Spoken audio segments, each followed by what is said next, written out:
We started at the bottom and worked our way up. And I bet many of you here this morning have similar stories. But today we are seeing a lot of people not taking jobs because they think that those jobs are beneath them. The Conservative Party believes in the dignity of work. And that is why James and I decided to do a shift at this cafe. And at the end of the shift, we sat down and spoke to the owner, Ruth, asked her how things were going, and what she said to us was heartbreaking. She has had an incredibly difficult time. She'd recently been through a divorce, she lost her house, she didn't know where the money was going to come from. Every day she was just getting up and going to work to run this cafe. And I asked her how Labour's budget had impacted her. And she burst into tears. She told us that not only is she going to have to pay yet more in tax after being promised by the Chancellor last year that she wouldn't, but she was not going to get the business rates relief which she was expecting. And while she was struggling, millions of people who refused to work, the sort of people who turned their noses up at a job in cafes, they are going to be rewarded. She agreed with us that Labour's budget was a budget for benefit streets.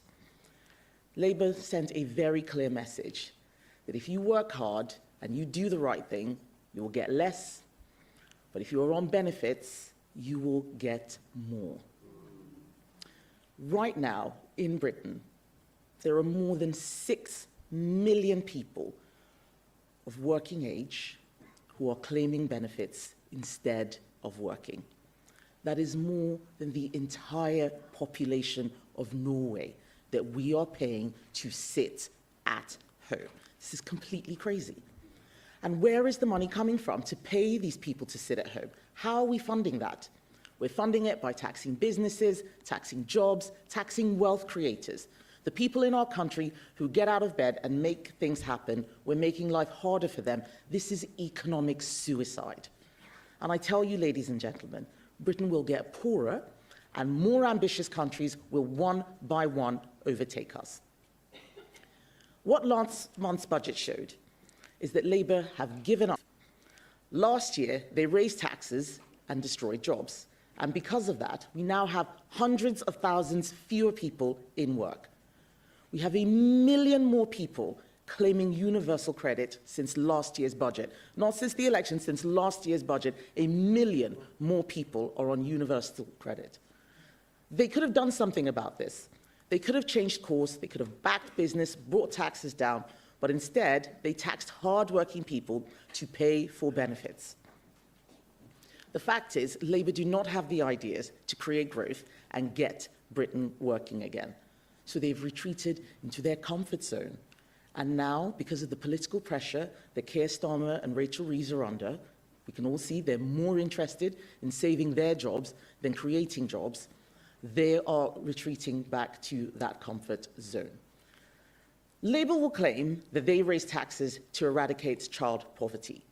We Conservatives need to take on this argument that raising taxes on working people is the best way to eradicate poverty. It is not.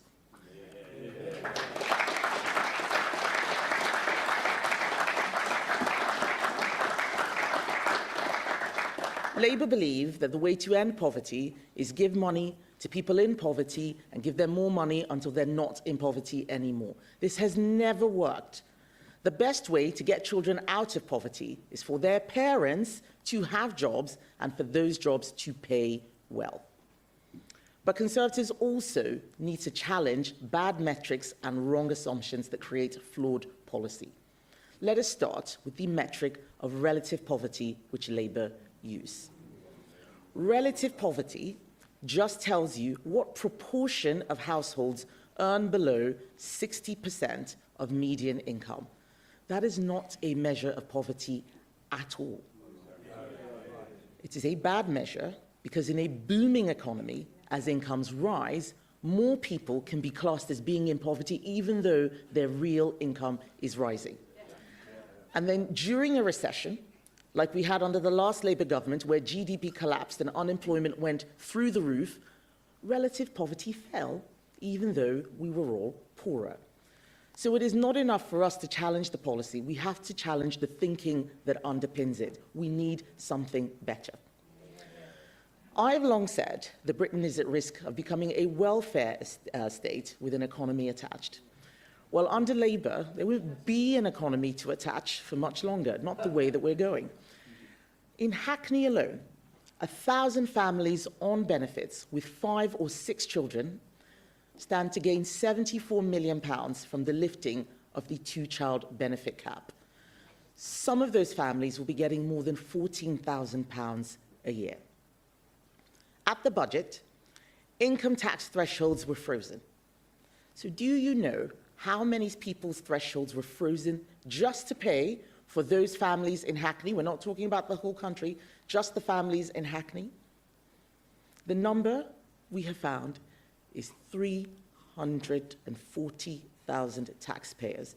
That is where that threshold money is going to come from. 340,000 taxpayers to pay for just 1,000 families. It's no wonder people are angry. At the same time that those on the minimum wage are agonizing over whether or not they can afford another child, people on benefits will get paid an extra £3,500 for every child they have because Labour is lifting the 2-child benefit cap. We know that worklessness is often passed down through generations. Just last year, we saw the fastest increase of children in workless households that we have ever had.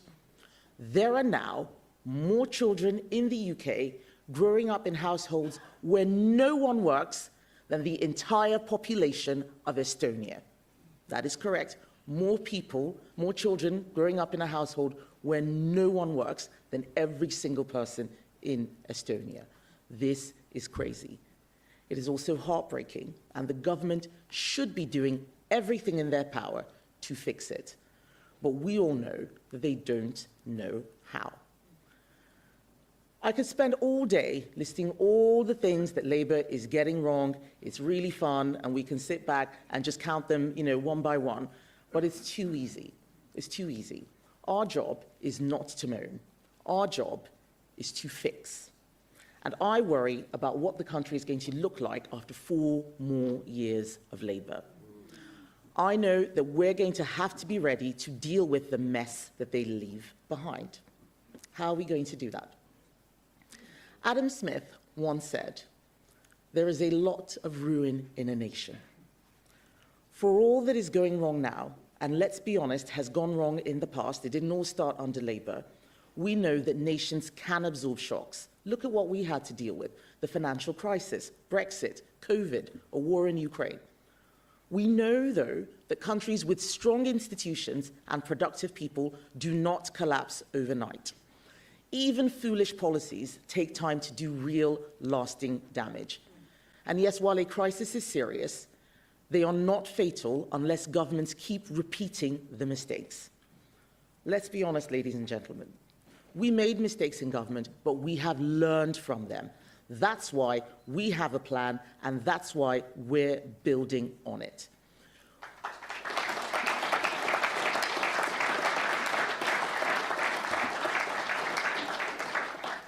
We need to get people into jobs. We have a jobs crisis.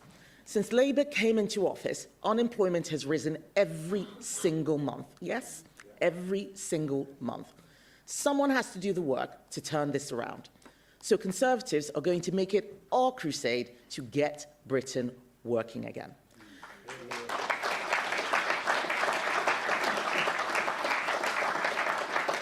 Every person who gets off benefits and into work is a double whammy for growth. We stop paying them to sit at home, and they start paying into the system. This is how we reduce the tax burden, especially on businesses who are then able to go out, create more opportunity and more jobs. This is the opposite of Labour's current doom loop, where they raise taxes and kill jobs, so they then need to raise even more taxes. That's not going to fix anything. My team and I have worked out some of the fixes that could start today. You would have heard some of them at conference.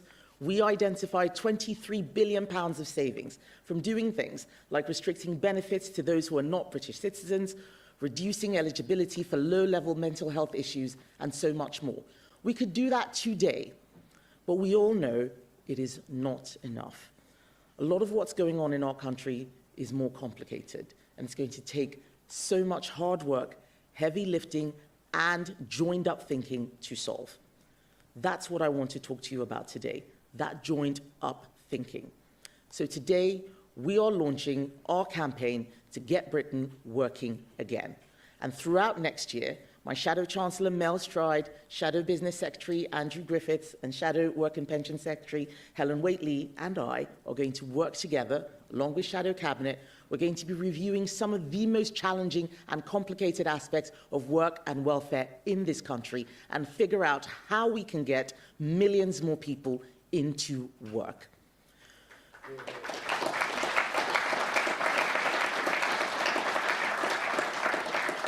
We are going to tackle big questions, like how can we make sure that we have the right incentives so that people are always better off in work.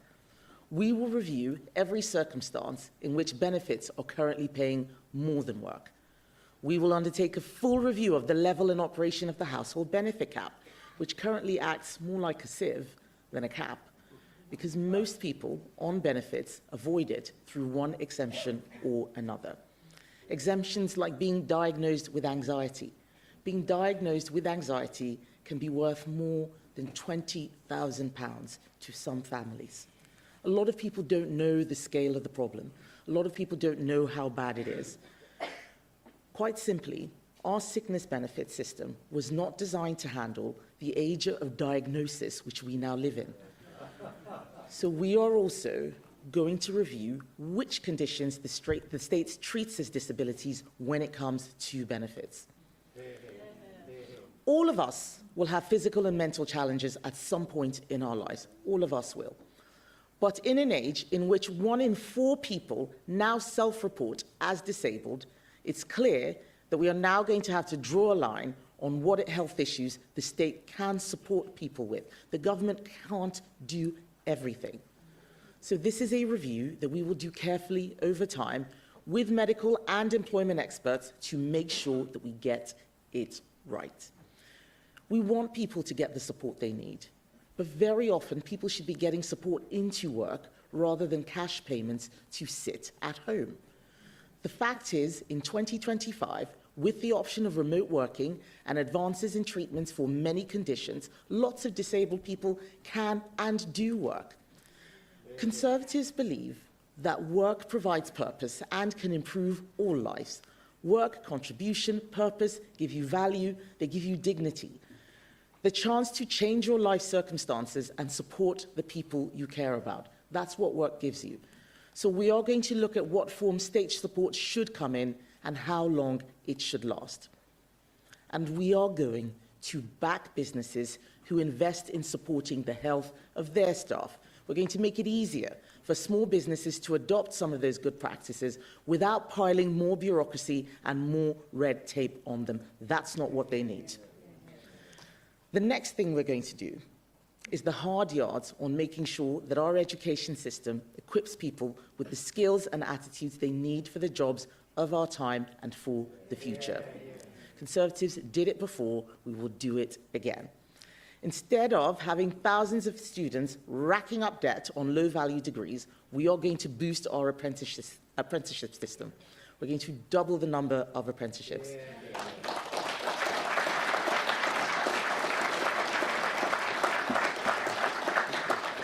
I often talk about working at McDonald's and New Look. I talk about my degrees in law and engineering. Many people don't know that I had an apprenticeship for a year. And I still remember more from that 1 year using my hands than I do from actually both of the degrees that I did. We want to boost apprenticeships, helping young people and sectors of the economy like construction, which for far too long have relied on migrant labour because we haven't prepared our young people to work in their industry. That is what apprenticeships can do. And we're also going to look in detail at the 1 million young people currently not in education, employment, or training. This is a long-running problem which is getting worse under Labour. We need to do something about it. We have a responsibility to those children. Instead of thousands of children dropping out in their teens because they don't see the point of school, we are going to get them on the path to skills and work. But it's not just young people we're going to help. We're also going to look at what we can do to get people who have been out of work for years or even decades back into the workforce. We're going to look at tax. How can we make sure that we have a tax system that doesn't crush people like Ruth? Make sure we do not have that. We need to have a tax system that should be encouraging people to start a business, not encouraging them to close their business. How can we make sure that we have a high-growth economy that is not reliant on immigration? Relying on immigration to boost our economy is a Ponzi scheme. It is not fair to take talent out of poorer countries while failing to grow our own.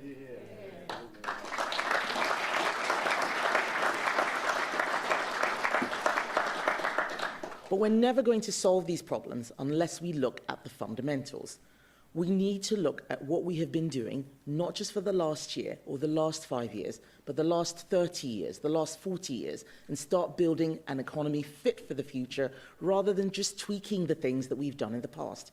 We need to look at our oil and gas industry. We need to make sure that we get Britain drilling again. We need to look at our manufacturing industry. We need to get Britain building again. So Helen, Andrew, Mel and I, they're all here today, are spearheading the new Conservative Economic Unit. This new unit, working together, will leave no stone unturned. And by the time of the next election, we're going to have a detailed plan for how we can embark on a journey to get every single person in Britain who can work to work.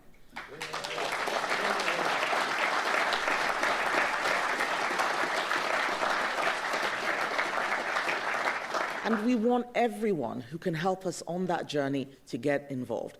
Most of the answers are not sitting in the civil service or in Whitehall or in government. Most of the answers are out there. So if you're a business, we want you to tell us what is going wrong and what you want us to fix.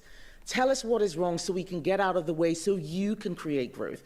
I said it again and again. I will never get tired of saying it. It is not government that creates jobs. It is business that creates jobs.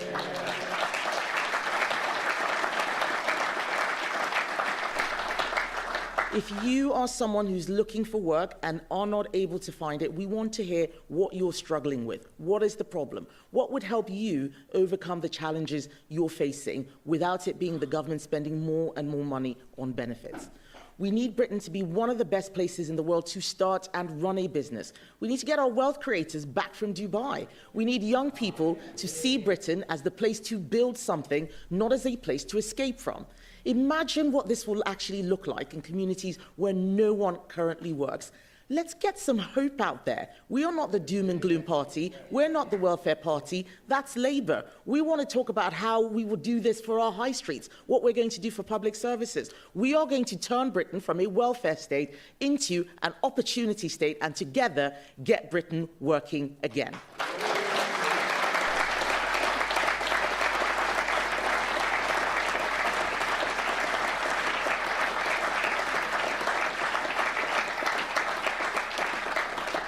Thank you all for taking the time to be here this morning. I believe I have some questions from the media, but I don't have a list of people to ask the questions from.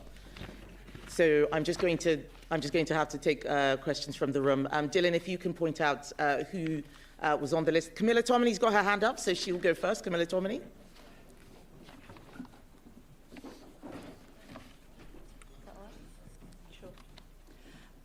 First of all, I just wondered in your team that is going to be looking at welfare, whether you're going to be consulting Ian Duncan Smith, who obviously created universal credit.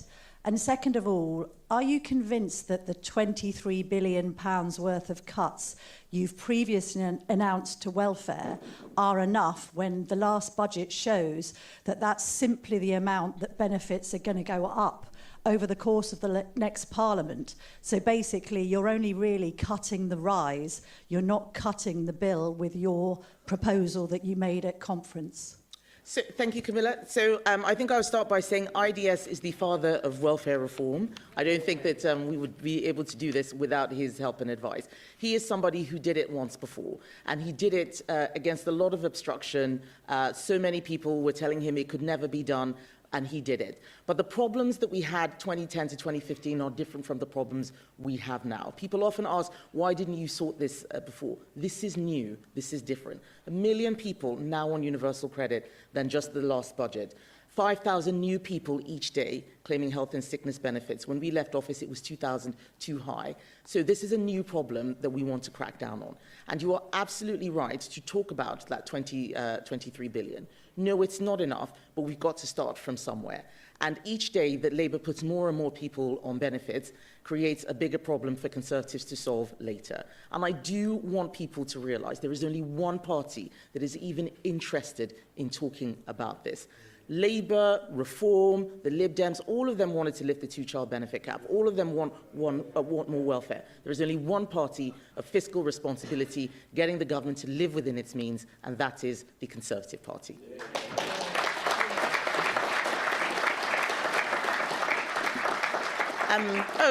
There's now a list on the screen, so I can go to Sam Coates from Sky.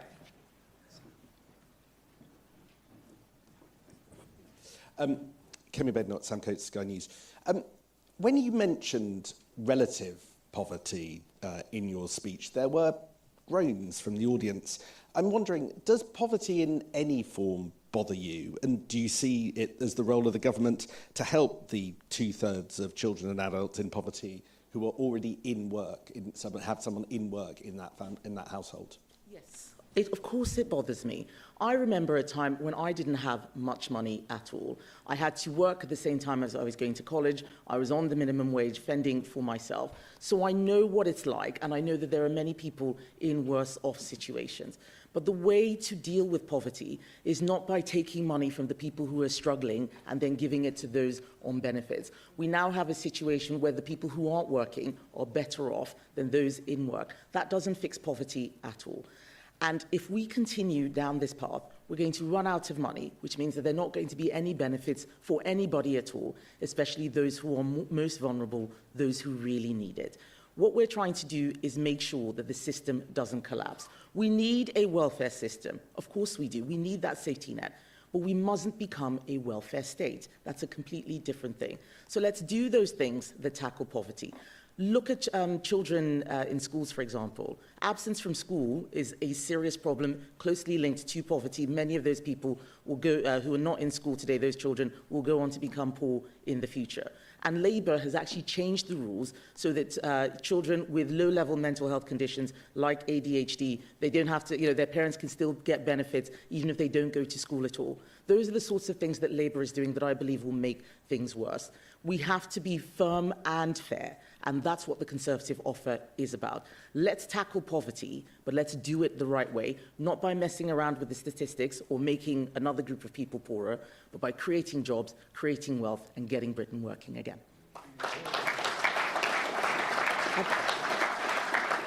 Next question, Olivia Utley, GB News. Good morning.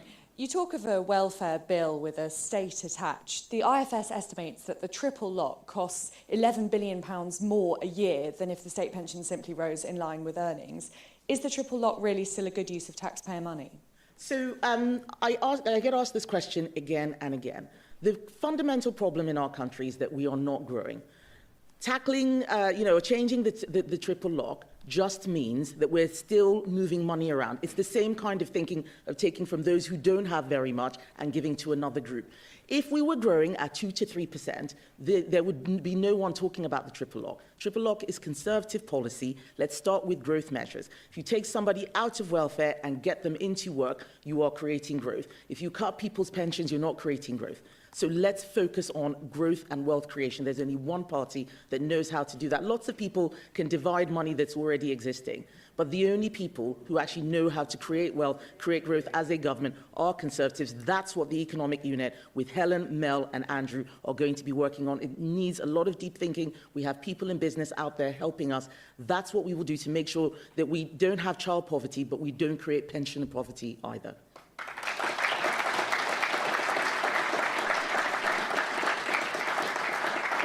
The next question from Henry Zeffman of the BBC. Thank you. You said you were going to review which conditions the state treats as disability when it comes to benefits. Is it solely the sorts of mental health conditions that you've talked about that you're thinking of there, or are there other conditions, for example, physical conditions, that concern you? Well, one of the things that we know is that in 2025, there are advancements that mean that lots of disabled people can work. I saw this even when I was business secretary in government. And we have talked about a lot of low-level mental health issues that should not qualify. The ADHD diagnosis can get a family an extra £20,000. That is not right. But the detail of where we need to draw the line is going to be done by our economic units. This campaign to get Britain working again is serious. Right now, there is no line. People can just say that they can't work, that they're anxious, and they get benefits. That's why we have more children in workless households than the entire population of Estonia. That's why we have more people out of work than the entire population of Norway. This is not sustainable. Someone has to look at this and fix it. That's going to be us. Jason Groves from The Mail. Thank you. You mentioned there's 6 million people who could work, who are not working about that. How many of those do you think could work? Is it a quarter? Is it half? Is it more? And do you think you can never get back to the kind of pre-pandemic levels of spending on welfare, or is that ship sailed now? We can get back to the pre-pandemic level of welfare. And even then, it was high. We have people who are working just enough hours to be able to keep their benefits, people working 9 hours, 16 hours. We need to look at, we need to look at the taper. Does it still make sense? We need to look at so many things. And what we're seeing from the government, and sometimes we did this too, I saw it even when we were in government, is just little tweaks here and there. We'll change a little bit here and hope that it gets better. We need to look at systemic change. We need to do something that's really bold, really radical, and we need to explain to the public what we're doing, why and how. That requires deep work. What we're not going to do is what Labour did, wake up one day and decide that they're going to snatch away the winter fuel payment without explaining what, why and how. We're not going to just, impose a tax on farmers. We're going to scrap those taxes because we actually think that they stop people like farmers and small businesses from working. So all of this is joined up. This is not just about welfare. This is about getting Britain working again. Welfare is one aspect. Business growth is another aspect. Taxes are an aspect. And it has to be joined up. Just this piecemeal way of tweaking here and tweaking there and crossing our fingers and hoping that everything is going to be fine has not worked for the last few years. It's definitely not working now. It's going to get worse. That's why we are going to have a plan to fix it.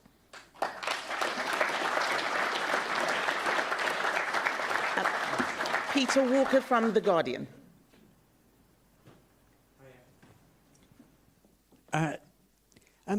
Well, I understand that you see that there's this kind of moral mission to get more people back to work, and know that Mel Stride in his former job has done a lot of work on this. Do you sometimes worry that the tone and the language of it can at times feel a bit stigmatising and nasty, the idea of a benefit street budget and the diagnosis age, or whatever the phrase was you used? Do you think that politicians perhaps have to be slightly careful with their language for things like this?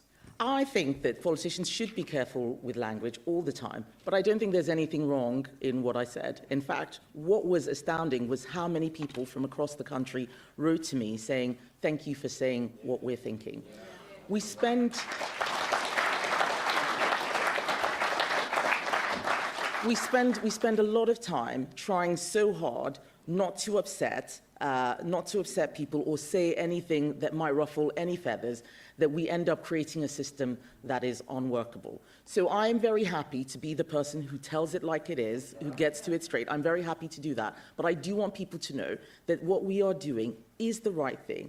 It is going to be fair. It's going to be fairer than what we have now. It is not fair that a lot of people are going out there working and they are living poorer lives than those on benefits. So I won't apologize for the language I've used. I'm actually very careful with my language, but I use language that's going to cut through. We spent a lot of time talking in technocratic, using technocratic language. Nobody understood what we were doing or why we were doing it. People will understand what the Conservatives under my leadership will do. That's very important to me, but I want them to know that we will always be firm but fair. Thank you.